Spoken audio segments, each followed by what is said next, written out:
Video में हम लोगों ने क्वेश्चन नंबर 3.5 के 2 पार्ट कर लिए थे। एक पार्ट जो था उसको मैंने बता दिया था कि आप लोग करिएगा। फोर्थ पार्ट मैं बताने वाला था, तब तक कुछ दिक्कत आ गई, तो फोर्थ पार्ट को आप समझ लीजिए। पीटी है, Br माइनस है, उसका कंसंट्रेशन दिया है, ब्रोमीन लिक्विड, फिर सॉल्ट ब्रिज है, H प्लस, इसके बाद H2O गैस है, 1 बार ATM प्रेशर है, पीटी सॉलिड। तो अगर आप इधर देखें तो इधर क्या है, हमारा हाइड्रोजन इलेक्ट्रोड है। मानक तो नहीं है, क्योंकि मानक में यहाँ पर कंसंट्रेशन 1 मोलर होता है, लेकिन ये हाइड्रोजन इलेक्ट्रोड ही है। आपको पता है लोन से कि लेफ्ट में जो होता है नोड होता है और उस पर क्या होता है ऑक्सीकरण, इधर क्या होता है कैथोड होता है, उस पर क्या होता है रिडक्शन होता है। तो अगर मैं इसकी सेल रिएक्शन लिखूं एनोड और कैथोड की, तो आप इसे ऐसे समझ सकते हैं, ये एनोड है और इधर कैथोड है। एनोड पर क्या होता है ऑक्सीकरण होता है। ऑक्सीकरण में इलेक्ट्रॉन निकलते हैं, 2Br माइनस है, ब्रोमीन में कन्वर्ट हो रहा है, तो एक Br पे एक नेगेटिव चार्ज है, यानी एक इलेक्ट्रॉन की दिखता है, तो 2Br पे 2 इलेक्ट्रॉन की दिखता है, 2 इलेक्ट्रॉन निकलेंगे। 2H प्लस 2 इलेक्ट्रॉन लेके हाइड्रोजन की गैस बनाएगा, दोनों को जोड़ेंगे, दोनों इलेक्ट्रॉन कटेंगे, N बराबर 2 हो जाएगा। E नॉट सेल बराबर होगा E naught cathode minus E not anode. तो यहाँ पर मैं आपको बता दूं, जो हाइड्रोजन का मानक अपचन विभव होता है ये होता है 0 वोल्ट, 0.00 वोल्ट, और जो ब्रोमीन का मानक अपचन विभव होता है यह होता है 1.09 वोल्ट। ये आपकी किताब की विद्युत रासायनिक श्रेणी में लिखा भी है, मैं आपको दिखा दे रहा हूँ।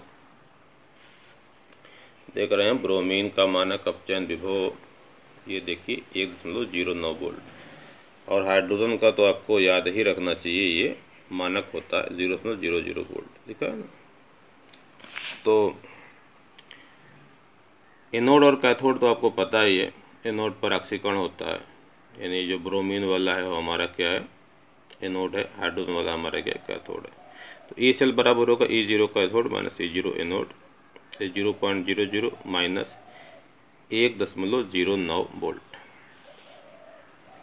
तो ये हो जाएगा minus 1.09 volt. E naught cell हमारा मिल गया, ई नॉट सेल।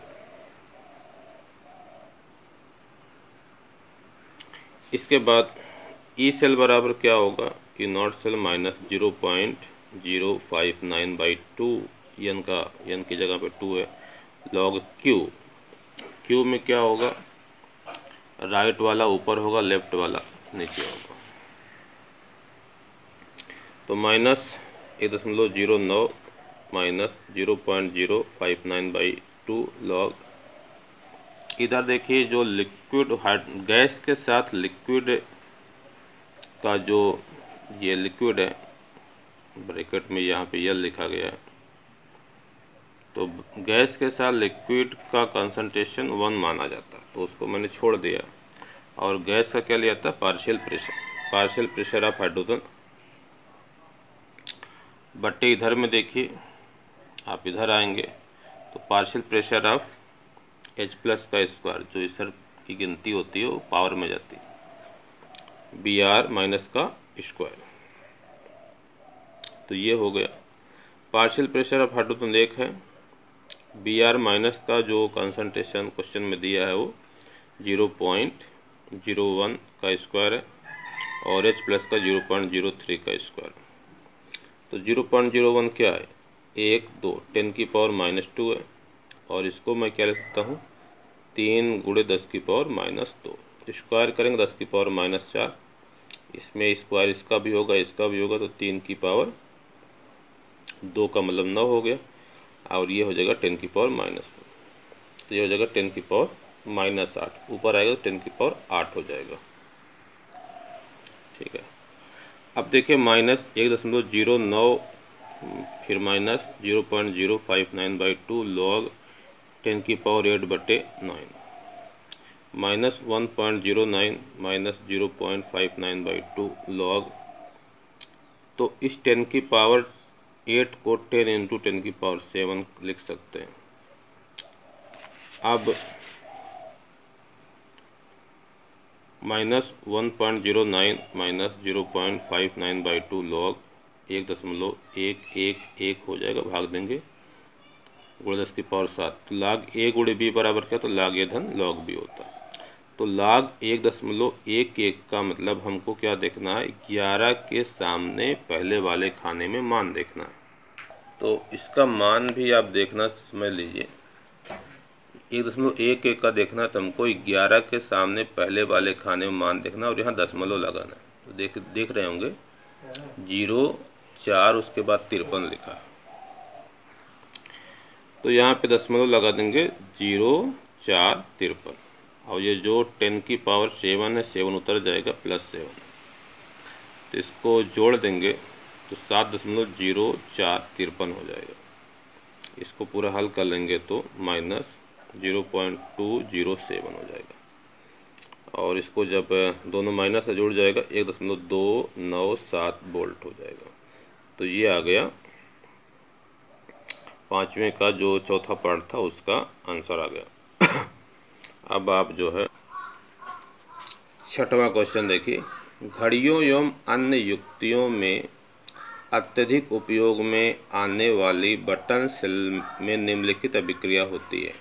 सेल की रिएक्शन लिखिए, Zn solid Ag2O solid plus H2O liquid, ये Zn2 plus aqueous plus Ag solid 2Ag solid plus 2OH minus aqueous.